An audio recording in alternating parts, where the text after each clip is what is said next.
कांग्रेस कार्यकारी प्रदेश अध्यक्ष रणजीत रावत ने केंद्र और राज्य में 2022 में कांग्रेस की सरकार बनाने का दावा किया है। इस दौरान रणजीत रावत ने कहा कि कई राज्यों में उपचुनाव के दौरान भाजपा की करारी हार को देखते हुए आने वाले चुनाव में कांग्रेस दोबारा सत्ता में आएगी। साथ ही उन्होंने कहा कि अंतर्राष्ट्रीय बाजार में कच्चे तेल की कीमतें कम हैं, फिर भी भाजपा सरकार ने तेल के दाम बढ़ाकर जनता को लूटने का काम किया है। वहीं दूसरी तरफ बसपा छोड़कर कांग्रेस पार्टी में आए फरीद अख्तर ने कहा कि बढ़ती महंगाई को देखते हुए केंद्र और राज्य सरकार में कांग्रेस पार्टी का आना जरूरी है। रामनगर से संवाददाता कुलदीप अग्रवाल की रिपोर्ट। क्षेत्रवासियों को शुभकामना। मैं उम्मीद करता हूं कि जो इसे दिवाली का ही नहीं, पूरी जनता का दिवाला सरकार ने निकाल दिया है बेरोजगारी और महंगाई बढ़ा के, हम उससे अपनी मेहनत से उभरने का प्रयास करेंगे समस्त क्षेत्रवासी, और अपनी मेहनत से उस परिस्थिति पे काबू करने का प्रयास करेंगे जो परिस्थिति आज सरकार की गलत नीति के कारण खड़ी हो गई है।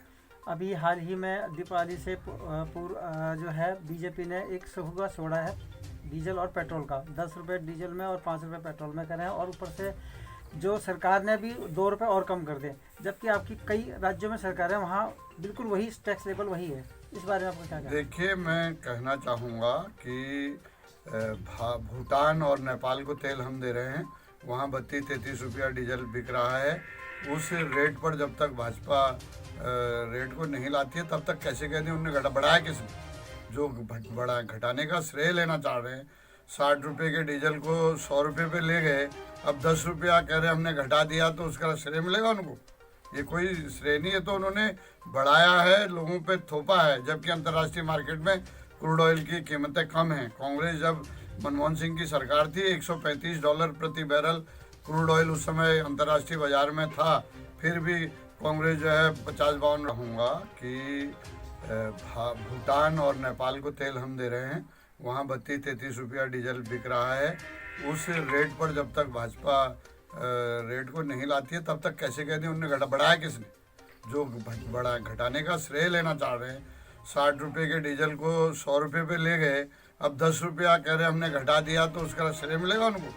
ये कोई श्रेय नहीं है। तो उन्होंने बढ़ाया है, लोगों पे थोपा है, जबकि अंतर्राष्ट्रीय मार्केट में क्रूड ऑयल की कीमतें कम हैं। कांग्रेस जब मनमोहन सिंह की सरकार थी, $135 प्रति बैरल क्रूड ऑयल उस समय अंतर्राष्ट्रीय बाजार में था, फिर भी कांग्रेस जो है 50-52 रुपया डीजल और 60 रुपये पेट्रोल दे रही थी। आज ये $35 तक जो है प्रति बैरल क्रूड ऑयल का दाम गया है। उस पर भी इन्होंने जो है दोगुने से भी ज़्यादा रेट पर डीजल पेट्रोल लोगों को देने का काम किया है। ये सरकार नहीं है तो लूट है जनता के साथ। सल्ट आपके गृह क्षेत्र में जो पिछले दिनों वर्तमान विधायक के साथ जो किसी भाजपा नेता का झगड़ा हुआ है, उस बारे में आपके संज्ञान में क्या क्या बातें हैं, बताइए। ये भाजपा का असली चेहरा है। खूनी संघर्ष हो रहा है आपस में ही उनके। जनता बेरोजगारी और महंगाई से त्रस्त है, भाजपा ही सत्ता के संघर्ष में मस्त हैं, लड़ रहे हैं, एक दूसरे का खून निकाल रहे हैं। ये उनका असली चेहरा है। जो पार्टी नारा देती थी चाल, चरित्र और चेहरे का, उसका चाल भी, चरित्र भी, चेहरा भी सब लोगों के सामने बेनकाब हो गया। कल कुछ खबरें हरीश रावत जी द्वारा चल रही थी, कहीं उनका मामला था सरकार को तीखी प्रतिक्रिया देते हुए, उसमें आपका कुछ संज्ञान हो तो बताइए। मेरे जानकारी में विषय नहीं है, लेकिन जहाँ तक मैं समझता हूँ इस सरकार ने कुछ भी ऐसा नहीं किया है कि उनकी प्रशंसा की जाए। हर मोर्चे पर सरकार विफल है, चाहे डेवलपमेंट का काम हो। मैं अभी सुबह वॉक पे गया था सिमल खलिया वाली बसी टिल्ला वाली रोड पर। वो रोड नरेंद्र तिवारी जी के समय कांग्रेस ने हॉट मिक्स बनाई थी, आज की सरकार ने उसमें प्रीमिक्स कर दिया है। और मतलब ये बढ़ नहीं रहे हैं। हॉट मिक्स हुई थी तो पहले तो उसको रबड़ की बनाते, नहीं तो कम से कम हॉट मिक्स तब भी बनाते, अब उसको प्रीमिक्स पे ला गए जो हाथ से बिछाई जाती है। तो ये इनका विकास है। और ये जो मेन रोड है यहाँ पर रिंग रोड रामनगर की, जो कानिया से हाथीडंगर होते हुए फिरमुदारा को जोड़ती है, इसके हाल आप इससे आए होंगे, देख लीजिए, किसी भी रोड को देख लीजिए, ये औसत काम भी नहीं कर रहे हैं। उत्तराखंड में 2022 में कितनी सीटों से सरकार बनाएंगे?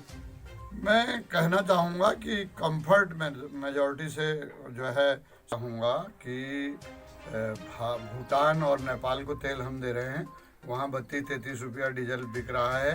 उस रेट पर जब तक भाजपा रेट को नहीं लाती है तब तक कैसे कहते हैं उनने बढ़ाया किसने? जो बड़ा घटाने का श्रेय लेना चाह रहे हैं। 60 रुपये के डीजल को 100 रुपये पे ले गए, अब 10 रुपया कह रहे हमने घटा दिया, तो उसका श्रेय मिलेगा उनको? ये कोई श्रेय नहीं है। तो उन्होंने बढ़ाया है, लोगों पे थोपा है, जबकि अंतर्राष्ट्रीय मार्केट में क्रूड ऑयल की कीमतें कम हैं। कांग्रेस जब मनमोहन सिंह की सरकार थी, $135 प्रति बैरल क्रूड ऑयल उस समय अंतर्राष्ट्रीय बाजार में था, फिर भी कांग्रेस जो है 50-52 रुपया डीजल और 60 रुपया पेट्रोल दे रही थी।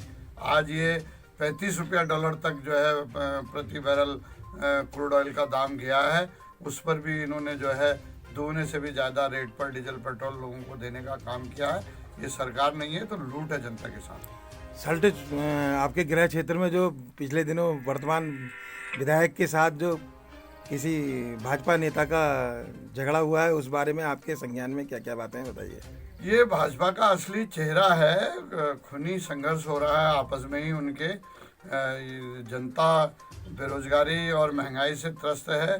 भाजपाई सत्ता के संघर्ष में मस्त हैं, लड़ रहे हैं, एक दूसरे का खून निकाल रहे हैं। ये उनका असली चेहरा है। जो पार्टी नारा देती थी चाल, चरित्र और चेहरे का, उसका चाल भी, चरित्र भी, चेहरा भी सब लोगों के सामने बेनकाब हो गया। कल कुछ खबरें हरीश रावत जी द्वारा चल रही थी, कहीं उनका मामला था सरकार को तीखी प्रतिक्रिया देते हुए, उसमें आपका कुछ संज्ञान हो तो बताइए। मेरे जानकारी में विषय नहीं है, लेकिन जहाँ तक मैं समझता हूँ इस सरकार ने कुछ भी ऐसा नहीं किया है कि उनकी प्रशंसा की जाए। हर मोर्चे पर सरकार विफल है, चाहे डेवलपमेंट का काम हो। मैं अभी सुबह वॉक पे गया था सिमल खलिया वाली बसी टिल्ला वाली रोड पर। वो रोड नरेंद्र तिवारी जी के समय कांग्रेस ने हॉट मिक्स बनाई थी, आज की सरकार ने उसमें प्रीमिक्स कर दिया है। और मतलब ये बढ़ नहीं रहे हैं। हॉट मिक्स हुई थी तो पहले तो उसको रबड़ की बनाते, नहीं तो कम से कम हॉट मिक्स तब भी बनाते, अब उसको प्रीमिक्स पे ला गए जो हाथ से बिछाई जाती है। तो ये इनका विकास है। और ये जो मेन रोड है यहाँ पर रिंग रोड रामनगर की, जो कानिया से हाथीडंगर होते हुए पिरमुदारा को जोड़ती है, इसके हाल आप इससे आए होंगे, देख लीजिए। किसी भी रोड को देख लीजिए, ये औसत काम भी नहीं कर रहे हैं। उत्तराखंड में 2022 में कितनी सीटों से सरकार बनाएंगे? मैं कहना चाहूँगा कि कंफर्ट मेजॉरिटी से जो है। कुछ खबरें हरीश रावत जी द्वारा चल रही थी, कहीं उनका मामला था सरकार को तीखी प्रतिक्रिया देते हुए, उसमें आपका कुछ संज्ञान हो तो बताइए। मेरे जानकारी में विषय नहीं है, लेकिन जहाँ तक मैं समझता हूँ इस सरकार ने कुछ भी ऐसा नहीं किया है कि उनकी प्रशंसा की जाए। हर मोर्चे पर सरकार विफल है, चाहे डेवलपमेंट का काम हो। मैं अभी सुबह वॉक पे गया था सिमल खलिया वाली बसी टिल्ला वाली रोड पर। वो रोड नरेंद्र तिवारी जी के समय कांग्रेस ने हॉट मिक्स बनाई थी, आज की सरकार ने उसमें प्रीमिक्स कर दिया है।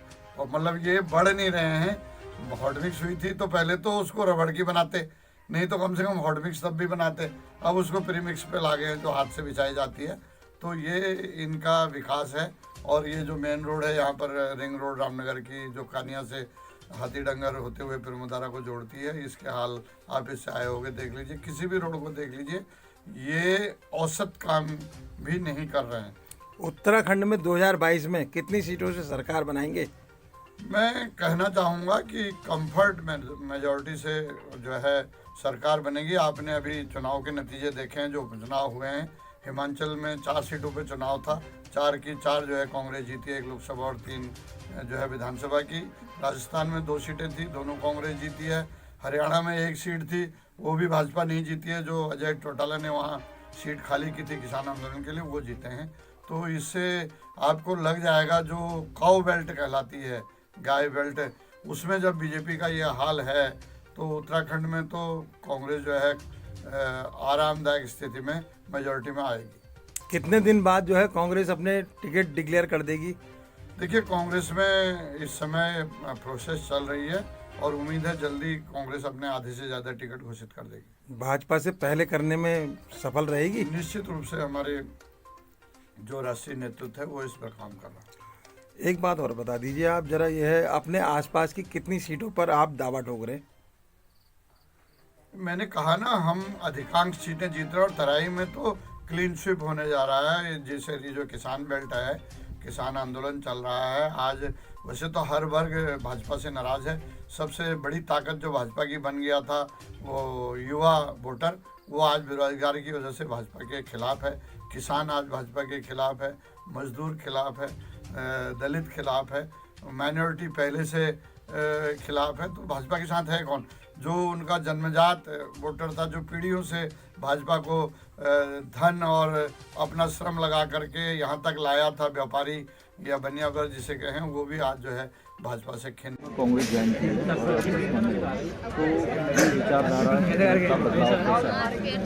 देखिए, जो महंगाई है देश के अंदर, जो बदहाली है, उसके लिए कांग्रेस का देश में और प्रदेशों में आना बहुत जरूरी है। इसलिए क्योंकि उत्तराखंड में बहुमत के साथ कांग्रेस पार्टी आ रही है। रणजीत रावत जी विकास पुत्र हैं, तो विकास करने में पहले भी बहुत विकास इन्होंने किया है। ये सोचते हुए कि रामनगर का विकास होगा, तो माननीय रणजीत रावत जी के नेतृत्व में उन्होंने बसपा छोड़कर विकास के लिए, महंगाई को खत्म करने के लिए, बेरोजगारी को खत्म करने के लिए माननीय रणजीत रावत जी के नेतृत्व में काम करने का हमने